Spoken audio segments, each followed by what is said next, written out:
The night my wife called another man better than me, the rooftop went quiet except for the saxophone. We were at a fundraiser above the St. Regis in Chicago, with a skyline behind us and people from Bronzeville, Hyde Park, and downtown pretending to be impressed by each other. Sade stood in a silver dress, champagne lifted, smiling like she was about to announce a scholarship winner. Instead, she looked at me and said, "Andre showed me what a real partner looks like. A real man." Glasses froze halfway to lips. Even the band missed a note. I stood there. Nobody laughed, but the silence felt worse. Sade liked audiences, like controlling the room, and our friends knew enough about our marriage to recognize blood in the water. Andre Collins, her affair partner, stood beside her in a tailored Navy suit, one hand in his pocket, chin raised like he had earned a moment. He ran fitness clubs on the South Side, and had the kind of confidence people mistake for character. Sade touched his arm as if proving a point, then added, "Some people survive by being safe. Some men know how to lead." Every eye turned to me. I should have walked out. That is what everyone expected, especially after my brother Jamal half rose from his chair, ready to vault across the patio. But humiliation can make time strange. I noticed the breeze moving the table cards, the lake black beyond the rail, the way Andre kept glancing at me to measure whether I would explode. I didn't. I set down my untouched drink, straightened my jacket, and said, "Then I hope he knows you better than I did." That landed harder than shouting would have. Sade's smile twitched. Andre's didn't. Not yet. Everyone heard me. If that rooftop scene made your jaw drop, hit like right now. And if you love intense betrayal stories, cheating spouse drama, and shocking relationship twists, make sure you subscribe and share this video with somebody who lived for story time like this, because the truth behind this affair is only getting darker. What nobody at that fundraiser knew was that Sade had asked me not to come 2 days earlier. She said the event was for donors, that my presence would complicate things, that people in her public relations world cared about image. I came anyway because my name was still on the invitation. My money had paid half her office rent, and somewhere beneath the bruised remains of my pride, I wanted to believe my wife wouldn't destroy me in public. On the ride over, I almost turned back twice. By midnight, I understood turning back would only delay the truth. Sade and I had been married 6 years. I was a financial analyst for the City Colleges system, the boring kind of reliable man people only praise after they wounded him. She was magnetic, beautiful, and sharp enough to make a room rearrange itself around her.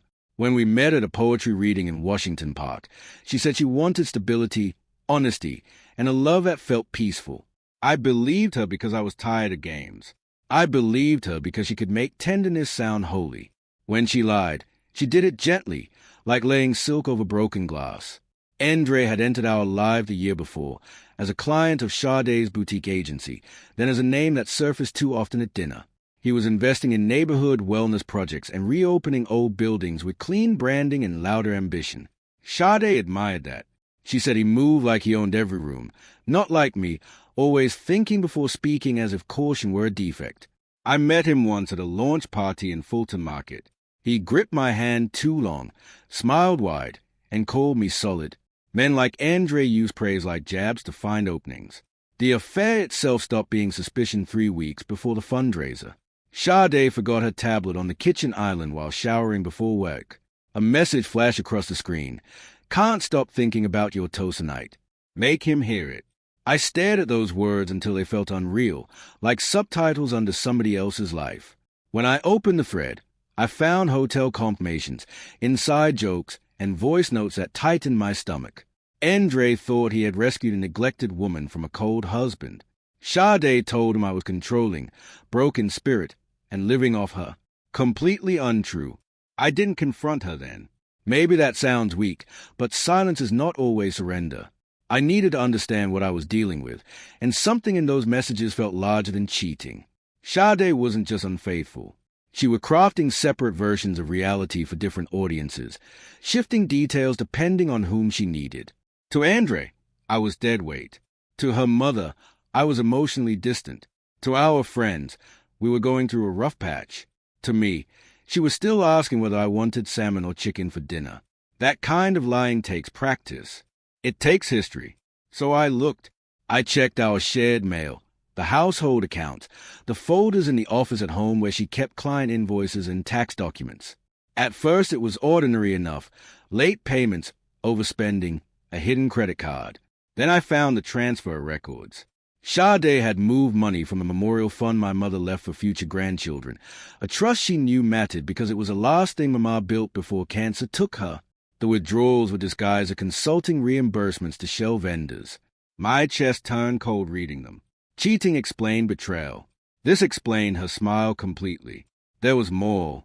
Months earlier, Sade had pitched a women's leadership summit to sponsors, including Andre's company. The proposal promised mentorship programs, grants for young entrepreneurs, and mental health services for black girls on the South Side. I recognized budget figures because she had asked me to review them late one night, claiming she wanted a second set of eyes. What I found in her record showed inflated contracts, fake contractors, and donations rerouted into personal accounts. Not enough to make headlines yet, but enough to destroy careers. Andre thought he was backing a visionary. He was financing plain theft. Still, none of that explained why she wanted to humiliate me publicly. That answer came from her cousin Nia, who called me the afternoon of the fundraiser, voice shaking. Nia and Sade had grown up like sisters, but even loyalty has a breaking point.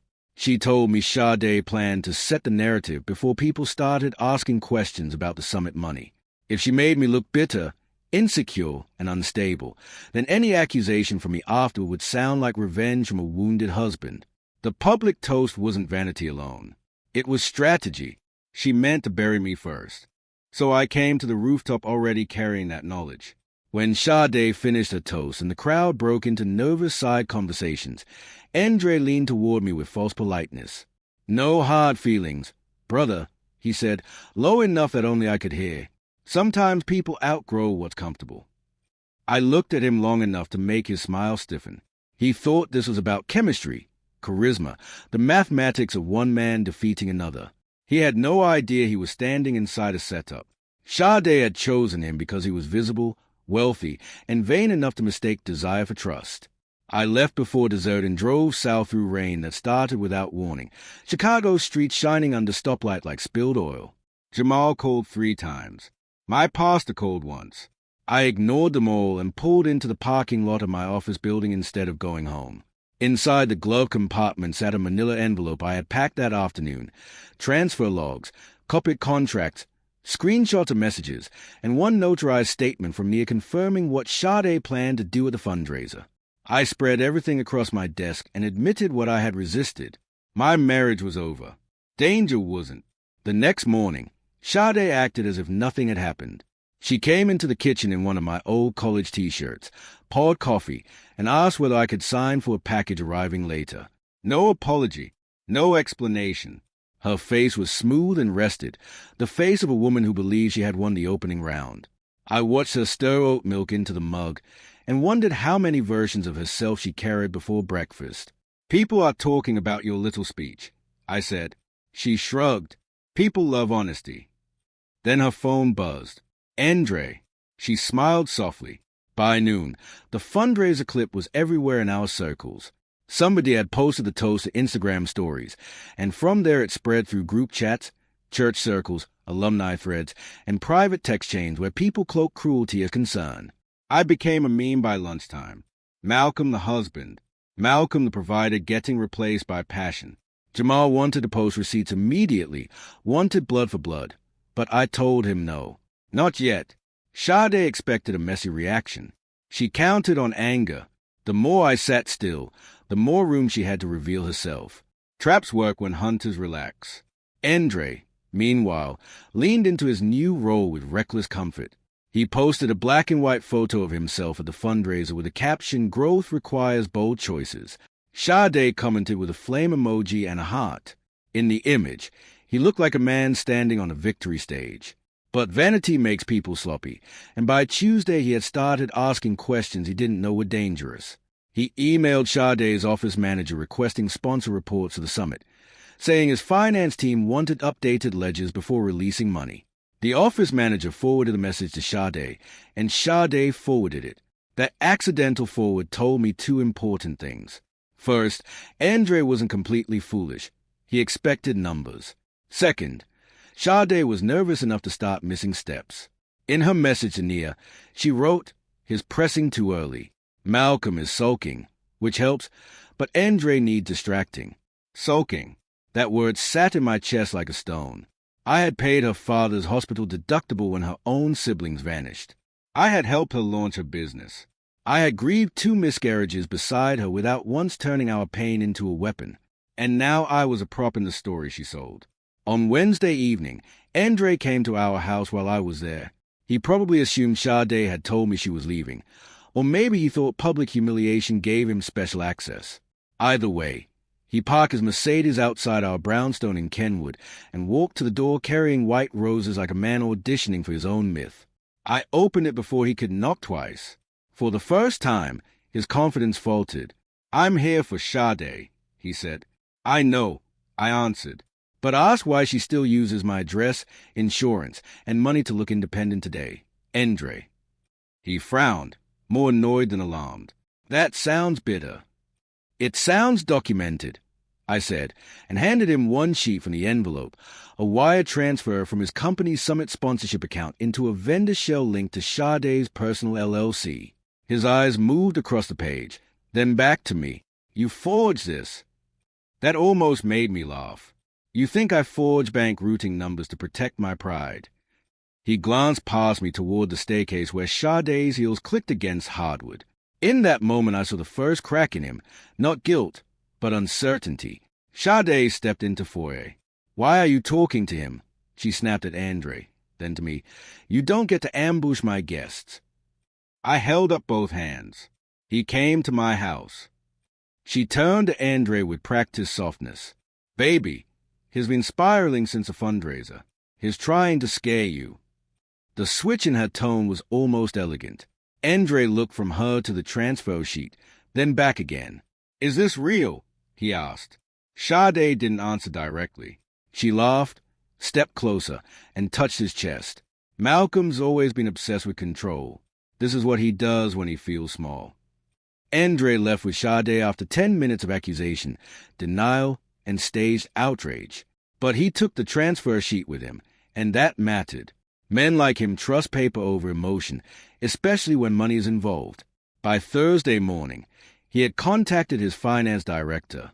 By afternoon, he had quietly requested the full sponsorship trail.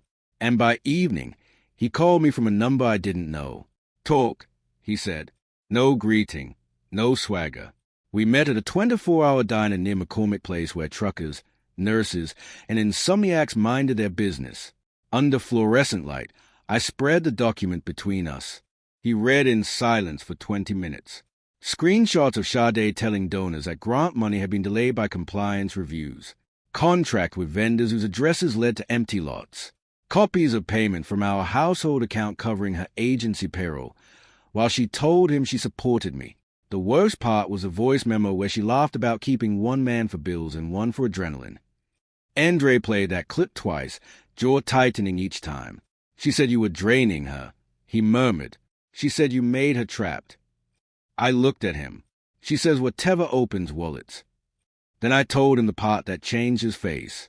3 years earlier, before Andre met her, Sade had run the same pattern with a restaurateur in Detroit. Nia gave me the old emails after the fundraiser, ashamed to keep covering. Sade dated the man while consulting for his expansion project, inflated outreach costs, then accused him of harassment when he asked for invoices.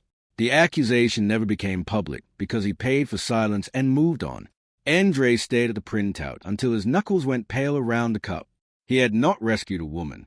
He had been selected. "Why tell me?" he finally asked. There was real confusion in it, and something smaller underneath, maybe humiliation beginning to resemble conscience. I considered the question carefully. "Because you plan to destroy me first," I said. "And because whatever kind of man you are, you should at least know what room you're standing in." He looked down again, then nodded once, not as agreement, but as surrender to evidence. Before we left, he asked whether anyone else knew. "Only Nia, Jamal, and now you." He exhaled hard. "By tomorrow, the board of my company will know too. They'll believe me." Sade sensed it before she understood it. Friday morning, she called 11 times while I sat in a conference room with an attorney recommended by the college's systems ethics office. I had no interest in social media revenge or dramatic exposure. I wanted protection, divorce filings, and a legal power that kept me from becoming collateral in whatever investigation followed. When I finally answered, her voice came fast and sharp. "What did you say to Andre?" she demanded. "Enough," I said. "You're trying to ruin me because you're embarrassed," she snapped. I almost corrected her, then stopped. Let her keep misunderstanding. That evening, Andre did something I never expected from him. He called a private meeting with the summit sponsors and invited Sade to present updated numbers, telling her it was a chance to secure expanded support. She arrived at the conference suite in a cream suit, chin high, still believing charm could outrun arithmetic. What she didn't know was that 2 forensic accountants were already seated beside the sponsors, along with the attorney representing Andre's company. Nia was there too, pale but steady. Andre let Sade begin her Polish pitch, then slid a binder across the table and asked vendors. She tried everything. First indignation, then tears, then righteous anger that a black woman building something for the community was being questioned more harshly than any man. Under different circumstances, that argument might have moved me, because I had seen the world do exactly that to women like her. But truth matters even when it hurts. The documents were too precise. Dates matched transfers. Fake invoices matched withdrawals. Her own messages contradicted her public story. When Andre played the voice memo about bills and adrenaline, Sade's face emptied in a way I had never seen. Performance fell away. Calculation remained. She called me that night from outside the conference building, voice stripped raw. "You set me up," she said. Chicago wind rushed through the line. "No," I answered. "You set stages everywhere you went. People just stopped reading from your script." For a few seconds she said nothing. Then she laughed once, a bitter little sound. "You always wanted to be the good guy." "No," I said. "I wanted to be your husband." She hung up, and I stood in my dark kitchen listening to the refrigerator hum, feeling no triumph at all, only exhausted quiet after the long fever. News of the summit investigation did not explode at first. Money scandals in non-profit circles rarely trend unless famous names are attached. But inside our city, among donors, organizers, pastors, and small business owners, the story spread quickly. The same people who had watched me swallow humiliation at the fundraiser now avoided my eyes in grocery stores and church foyers, ashamed of what they had assumed. A few offered apology by way of awkward jokes. Some never mentioned it. Jamal wanted a victory lap. Yet what I felt most wasn't vengeance. It was grief for years loving someone who inventoried trust. Andre texted me once more, a week later. "I'm sorry." Those 3 words did not make us brothers, and they did not erase the smirk he wore on the rooftop. But they were honest. I replied, "Take care of your people. Handle the damage right." He did.